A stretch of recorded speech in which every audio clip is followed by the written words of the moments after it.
무영탑, 현진건.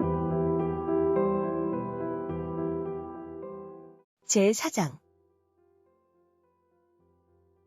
빨갱이는 끊어진 수작의 실마리를 찾으며 원주를 보고 참 언젠가 장실이 얘기한 것이지만 요즘학은 밥상은 어디로 올린다노? 제 처소로 올리는가? 또는 탑 위까지 모셔 올리는가? 빨갱이는 노장을 슬슬 곁눈질하고 탁듯이 위에 올리며 빈정빈정한다. 한 층만 쌓았을 적 말이지. 인제야 탑 위로는 못 올리지. 벌써 2층이나 쌓았으니까 무슨 주제로 그 꼭대기에서야 밥상을 받겠다 하겠소. 아침 점심은 제 방으로 가져가고 저녁은 역시 일터로 가져간다요. 대중공양에나 한몫 끼었으면 좋으련마는 이건 밥 먹는 자리까지 일정하지 않으니 원성이 가시어서. 하다가 아상 노장을 꺼리어 말소리를 낮춘다. 우리끼리 말이지만 언제든지 아침상은 그대로 나온대. 한나절까지 뒤어진 듯이 자빠져 있다가 오시가 훨씬 지난 뒤에야 겨우 눈을 부비고 일어나서 개울에 나가 늘어지게 세수를 하고 목욕을 하고 제 방에 돌아와서는 점심을 뜨는 둥 만둥 일터로 올라간대. 일터에 올라가서는 그대로 끌어앉아서 그래도 잠이 미흡한지 꾸벅꾸벅 졸기만 하고 저녁 때가 되어도 날려올 줄을 모르니 부득이 저녁상을 일터로 가져갈 수밖에 있소. 공양을 보고도 날려오지를 않고 손짓으로 탑 아래 두라는 뜻만 보인다요. 상이 났는가 하고 몇 번을 가보아도 상이 그대로 있다는구려. 열나절이나 스무나절이나 제한이 차야 부시시 나려와서 몇 수를 뜨고 또 올라간대. 그러니 일껏 지은 더운 밥이 다 식고 국과 차는 먼지투성이가 되고. 재고장 있을 때 식은 밥 먹던 것이 버릇이 되어서 더운 밥을 먹으면 혓바닥이 부르터 오르는 게지. 빨갱이가 혀를 찬다. 다 어두운 뒤에 또 올라가면 무슨 일을 할 거냐 말이야. 원주는 다시 말을 이었다. 그러기 말이지. 그래 탑 위에 올라가면 역시 등신같이 앉아만 있다요. 밤이 이슥하도록 나려올 생각도 않고 어느 틈에 제 방에 나려와서 자는지 아무도 본 사람이 없다는 밖에. 그러면 언제 일어난다는 말이요? 떠는 턱이 묻는다. 글쎄 그게 별판이야. 그래도 그 잔손질만은 다보탑을 끝내고 석가탑을 시작한 것만 별판이지. 3년이 아니라 30년이 걸려도. 그거 참 불가사의로군. 이력들 말 같을 지경이면 그야말로 그 사람이 신통력을 가진 게로구려. 일하는 낌새도 없는데 세상에도 진기한 탑이 이루어지니. 떠는 턱이 또 말에 티를 넣었다. 그러면 내가 거짓말을 한단 말이오? 원주는 그 사나운 누나를 흘긴다. 이 좌중에 물어보시오. 요즘하게 그 작자에 일하는 걸 본 사람이 있나 없나? 그렇게 진심을 내지 마시기요. 일하는 싹도 없는데 일이 되니 그야말로 귀신이 고칼 노릇이 아닌가 배. 나는 나도 일하는 걸 보지는 못했으니. 이상은 한 노릇이야. 우리도 그 석수가 탑 위에 앉고 서로 하는 건 봤지만 손대는 것은 못 보았는걸. 누가 맞장구를 친다. 좌중도 그렇다는 듯이 고개들을 끄덕인다. 저는 여러 번 봤어요. 먼발치에 앉아있던 어린 삼이 하나가 말참례를 한다. 차돌이냐? 참 너는 잘 알겠구나. 그 방에서 시종을 뜨는 터이니깐. 그래, 그 어른이 어느 때 일을 하시던? 떠는 턱은 차돌의 말에 옳다구나 하는 듯이 반색한다. 화일을 잘못 쉬는 분풀이로 부여 석공에게 원정이 가게 되고 원정 끝에 그 인격과 행동까지 티를 뜯고 나중에는 애당초에 일은 손에도 대지를 않은 것처럼 비난의 화살이 날아 마른 꼬리에 물어 밤가는 줄도 몰랐다. 우하고 토암산 기슭을 스쳐나려 오는 산바람은 큰방 장지를 흔들고 천여름의 눅눅한 풀향기를 들이친다. 우울과 불평과 원망의 어리인 방 안의 무거운 공기도 이물처럼 흘러들어오는 밤바람에 얼마쯤 완화된 듯하였다. 추녀 끝에 달린 풍경이 덩그렁덩그렁 운다. 꽃기어 아랫마을에서 첫 회를 치는 닭소리가 그윽이 들려온다. 제5장. 그래, 차돌아. 그 어른이 어느 때 일을 하시던? 떠는 턱은 또 한 번 재촉을 한다. 차돌은 그 총기 있는 눈을 깜빡거리며 여러 스님을 둘러본다. 이런 자리에 말을 하기가 주눅이 드는 듯 그 여상진 흰 얼굴을 살짝 붉힌다. 어서 얘기를 하려무나. 갑갑하구나. 본대로 말을 못해. 원주는 벌써 호령조다. 차돌은 잠깐 고개를 갸우뚱하고 어디서부터 허도를 내어야 오를지 몰라 망설이는 듯하다가 가느나마 차근차근한 목소리로 말을 끄집어내었다. 웬 방의 귀와 눈은 차돌의 입술로 몰리었다. 언젠가 제가 새벽녘에 잠을 깨었지요. 그래 무심코 아랫목을 보니까 그 어른이 누워 계시는 자리에 그 어른이 계시지를 않겠지요. 뒷간에나 가셨나 하고 그냥 쓰러져 누우려다가 웬일인지 그날은 잠이 살들어요. 암만 기다려도 그 어른은 오시지를 않고 희젓한 게 어쩐지 무서운 생각이 나요. 하고 차돌은 부끄러운 듯이 고개를 숙인다. 옳지. 그래 어린 것이 무섭기도 하겠지.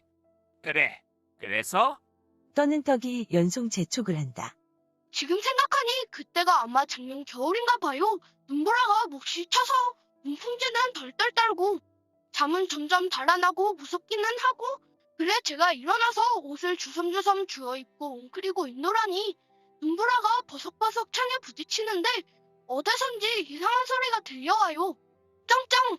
그때 석하씨는 스님은 아직 안 나오시고 웬 저란이 되게 한데 이 난데없는 소리를 듣고 저는 간이 콩을 냈다가 겁더라도 오씨 이 어른이 이 두노씨는 새벽에도 탑을 지으시나 보다 하는 생각이 문득 들겠지요. 오, 그래서. 어느 결인지 아산 노장이 눈을 떠서 귀여운 듯이 차돌을 바라본다. 제가 그대로 뛰어나와 버석버석하는 눈이로 줄다름질을 쳐서 탐 보시는 곳으로 올라가 보았지요.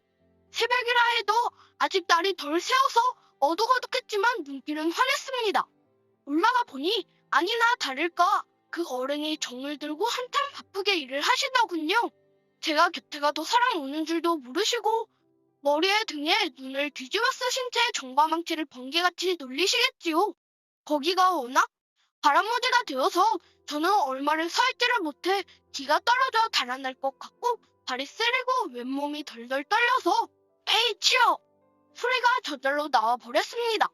그제야 그 어른이 놀란 듯이 저를 돌아보시는데 그 얼굴에는 구슬 같은 땀이 그 치운데 땀이. 누가 감탄을 한다. 저는 숨길도 얼어붙을 것 같은데 그 어른의 비오듯 하는 땀을 보고 정말 놀랐어요. 그 어른은 저를 보시고 빙그레 웃으시며 취한데 왜 나왔니?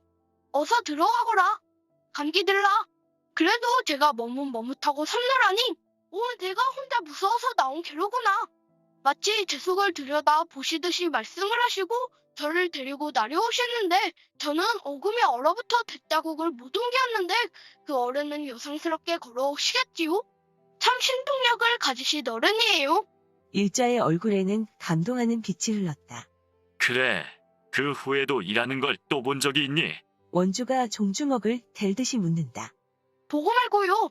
낮에 틈틈이 일하시는 것도 저는 가끔 봅니다마는 사람을 귀하시는지 인기척만 나면 일을 중지하시지요.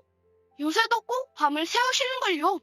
아침이 되어 여러 스님이 일어나실 때쯤에야 처소로 돌아오셔요. 제 귀에는 밤중에도 정소리가 역력히 들려와요. 참말 명공은 명공이야. 전수관세음의 견신이시오. 그런 명공을 얻은 것은 첫째 부처님의 법력이시고 둘째 오리절의 복이야. 아니 우리 신라의 복이지. 제각기 떠들 때의 차돌은 갑자기 손으로 제 귀를 기울이며 가만히들 계셔요. 자, 저 소리를 들어보세요. 저 소리를. 나직하게 속살거린다. 여럿은 귀를 기울였다. 무슨 소리가 그윽이 들려온다. 여럿은 숨소리를 죽였다. 귀가 쏠릴수록 그 소리는 더욱 또렷또렷해진다. 똑똑 바로 추녀 끝에서 완연히 낙수가 떨어지고 자그륵 연잎에 급한 소나기가 지나가는 듯하다가 문득 쩡하고 우람한 울림이 지동처럼 울려온다. 성기고 베게 느리고 자지러지게 노프락나즈락 그 소리는 저절로 미묘한 곡조를 이루어 쪼는 이의 신흥을 아르켜준다.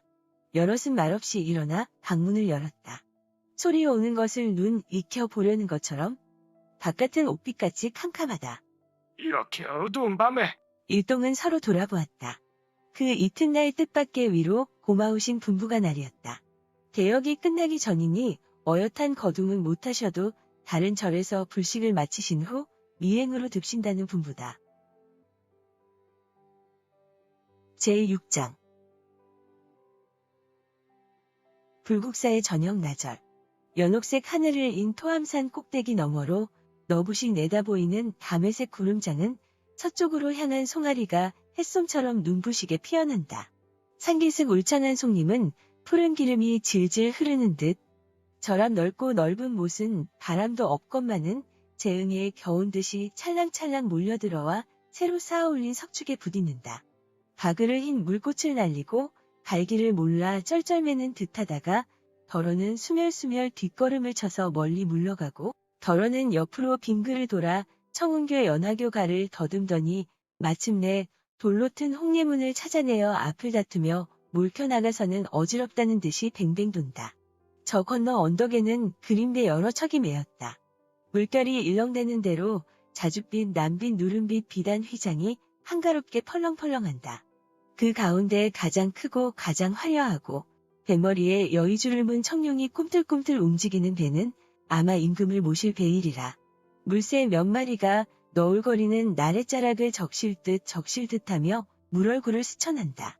그 긴 부리로 넝큼넝큼 송사리 따위를 잡아 삼키다가 벼랑간 놀란 듯이 그 반질반질한 작은 몸을 솟구쳐서 높이 높이 공중으로 사라진다.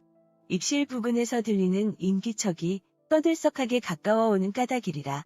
거둥이 듭신 것이다. 모든 준비를 마쳐놓고 웃두리 중들은 영접차로 아랫두리 중들은 구경차로 저를 텅 비우다시피 하고 들끓어 나왔다가 이제야 제각기 제맡은 소임을 생각하고 줄다름질로 들어오는 것이다. 어지러운 그림자, 허둥거리는 바쁜 걸음, 종용하던 공기는 흔들렸다. 찢어질 듯이 긴장한 가운데 물끓듯 워글워글한다. 미행이라 하였지만 도리어 화려하고 가족적인 단란한 거둥이었다. 왕은 젊으신 왕비 만월 부인과 후궁 비빈을 거느리셨고 배종하는 몇몇 대관들도 왕명을 받들어 그 부인과 딸들을 데리었다. 이번 거둥은 기실 젊으신 왕비께서 올해 불국사 구경을 못하시어 한번 소창을 하시자고 낙성이 되기 전이건만 왕을 조르신 까닭이다. 안압지 서출지의 뱃놀이도 좋지만은 절 안으로 저어드는 불국사의 그림배엔 버리지 못할 풍치가 있었다. 더구나 이번에 새로 이룩된 다보탑이 세상에도 진귀하다는 소문을 들으셨음에랴.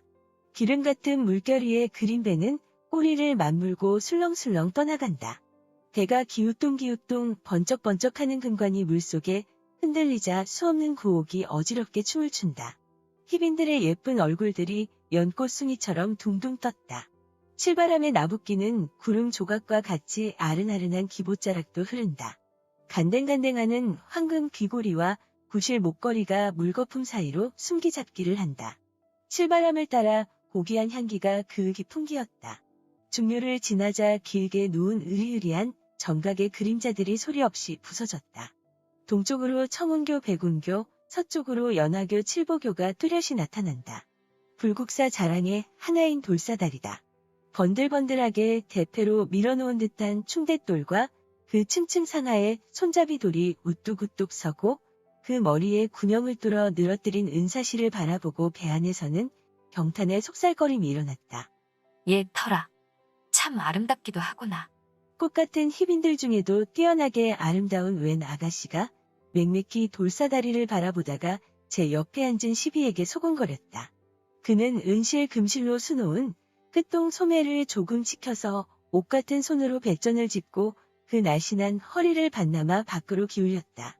어쩌면 돌층층대를 바로 물속에 만들었어요. 구실 아가씨. 털이란 시비는 그 동그란 눈을 더욱 동글게 뜨며 맞방망이를 친다. 그보담도 저 웃사다리와 밑사다리 얼음을 좀 봐라. 그 밑에 돌로 홍해를 튼 것이 보이지 않니? 물결이 그 조그마한 홍해 안으로 들락날락하는 게 가지고 놀고 싶구나. 구실 아가씨란 이에 그 거슴츠레한 눈은 황홀해진다.